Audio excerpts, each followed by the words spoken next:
Olá, meus amigos e minhas amigas. Meu nome é Antônio Danilo Santana. Eu sou cientista social e mestre em ciências sociais pela Universidade Federal da Bahia e sou especialista em ciência política pela Universidade Estácio de Sá. O canal Conceito e Teoria, cujo primeiro vídeo eu vou gravar com vocês aqui hoje, vai falar de ciências sociais, mas também de filosofia, de outras ciências humanas. Então, vamos trabalhar conceitos e teorias, pressupostos das ciências sociais e de outras ciências humanas e da filosofia também. E para começarmos, vamos trabalhar hoje a epistemologia das ciências sociais, falando um pouco de Kant. São vídeos que pretendem ser vídeos curtos, relativamente curtos, porque o que eu quero fazer é uma abordagem mais geral, embora que não se pretenda rasa, mas se pretenda um pouco mais aprofundada, mas ao mesmo tempo didática. Não tão extensa, vamos dizer assim. Vamos pegar partes principais, né, da obra e do pensamento e tentar fazer um link com as ciências sociais, né? Então, o vídeo de hoje não pretende ser um vídeo muito longo, porque é um vídeo bem introdutório mesmo, para quem quiser entender o link entre a filosofia kantiana e as ciências sociais, tudo bem? Então vamos lá. Kant ele revoluciona a filosofia de sua época, porque ele rompe com o pressuposto da filosofia anterior a partir do momento que ele rompe com a metafísica, busca romper com a metafísica anterior de forma organizada, bem estruturada, né? Então, ele na metafísica que ele pretende inaugurar, ou seja, ele não rompe com a metafísica, ele rompe com a metafísica anterior. Ele busca romper. O que é que ele diz? A realidade não pode ser isso em Crítica da Razão Pura, sua obra mais importante para as ciências sociais. E esse é um livro assim, eu diria que um dos grandes livros da filosofia universal, né? Então ele diz o seguinte: ó, a realidade não pode, isso é literal, viu?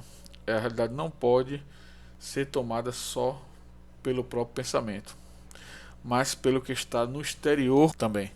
Ou seja, a metafísica anterior ela estabelecia uma certa autonomia do pensamento, no sentido de esse pensamento ele teria uma autonomia e ele projetaria essa realidade anterior, né? Através de elementos como a ilustração, que é muito vista em Voltaire, em Rousseau, né? E ela, quando ela vai compreender o que está fora no exterior, ela já compreende como uma reprodução, seria, ou como algo que vem a reboque da percepção. Em Kant, quando ele vai trabalhar, por exemplo, suas categorias a priori, as categorias a priori, elas são categorias sintéticas, ou seja, não são categorias analíticas, e elas já são dadas.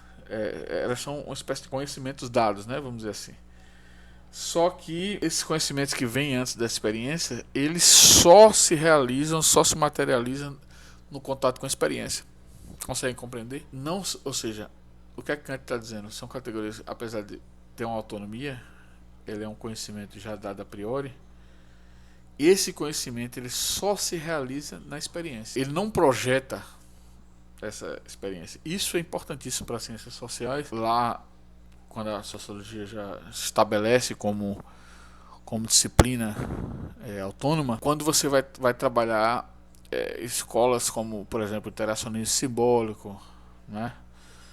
O próprio interpretativismo weberiano, ou seja, você analisa, você parte e você faz o link com a realidade, porque você está fazendo ciência, então você tem que trabalhar a realidade e essa realidade tem que ser trabalhada. Se você vai com a experiência acumulada e vai interpretar, vai ter capacidade de interpretar a partir dessa experiência acumulada, você não vai interpretar a partir de nada, do nada, a partir de uma projeção. Você vai interpretar a partir da realidade, a partir do concreto, né? Então, isso, apesar de Kant ainda ser um idealista, Kant é um idealista, mas essa ruptura com a metafísica anterior, ela é essencial para a formação das ciências sociais mais à frente. Por quê? Porque você faz a ciência sem abrir mão de categorias, sem abrir mão de um arcabouço. O cientista social ele vai para campo sem abrir mão do seu arcabouço, sua experiência, sua leitura, mas você não pode inventar a teoria, né? A partir de sua projeção sobre uma realidade que você ainda vai conhecer. Essa teoria tem que ser moldada pela realidade. Esse é um ponto central da epistemologia kantiana, né? E o que acontece? Eu fiz algumas anotações aqui, bem interessante, que eu quis pegar o link mesmo, né, da sua filosofia com as ciências sociais. Ele diz o seguinte: ó, o fazer da ciência exige que se busque certezas, mas o rigor deve nos impedir de fazer obras de opinião. Ou seja, a ciência não deve ser uma galeria de opiniões. Você busca a certeza a partir de um conhecimento estruturado, metódico, organizado e, se feito a partir de capacidade compreensiva, a partir de um conhecimento a priori, nem por isso deve ser feito em cima de uma realidade, de um recorte, né? Isso, ele não fala dessa forma recorte, da forma que a gente está falando, que isso já é uma linguagem mais da sociologia propriamente dita e estabelecida, né? Mas é isso, na prática, que ele quer dizer. É isso que o pensamento dele projeta, né?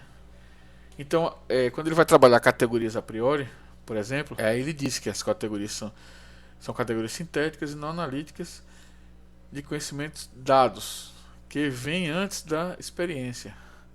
No entanto, o entendimento é o momento da razão fazer reflexão sobre a realidade que ela apreende. Então, o que acontece? Você tem experiência, você tem, como ele fala aqui, conhecimento a priori, e você tem entendimento. Então, experiência e entendimento. O entendimento é o momento que essa experiência realiza a reflexão sobre a realidade que ele apreende. Então, o entendimento é essa junção entre o a priori, certo? E o dado analisado. A realidade. Ele não usa ainda a palavra, por exemplo, quando eu falo dado aqui, eu falo de dado de elemento da realidade, mesmo, de um elemento objetivo da realidade. Porque ele ainda não vai trabalhar no dado no sentido estatístico, né? Ele é um filósofo, ele não é de certa forma, ele não é um sociólogo, e nem podia ser, porque a sociologia só surge depois dele, né? No entanto, a sociologia só surge por causa de autores como ele e Hegel, né, que é a nossa próxima aula. Então diz o seguinte: Kant afirma que o entendimento é necessário, mas ainda não é a teoria, embora seja um princípio desta. Ou seja, o entendimento ele é responsável por levar à teoria, mas o entendimento por si só não é a teoria. A teoria só vai ocorrer após o entendimento em contato com os dados produzir um arcabouço de conceitos, né? A partir da simbiose com, não diria nem simbiose, o termo não estaria muito adequado não, mas seria um processamento, né? Seria mais um processamento dessa realidade, né?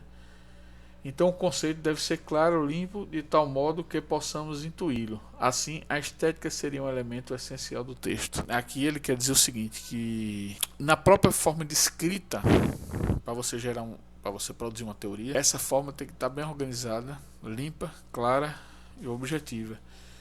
Então de certa forma, a própria estética é o elemento essencial do texto. Ela acaba sendo um elemento essencial do texto.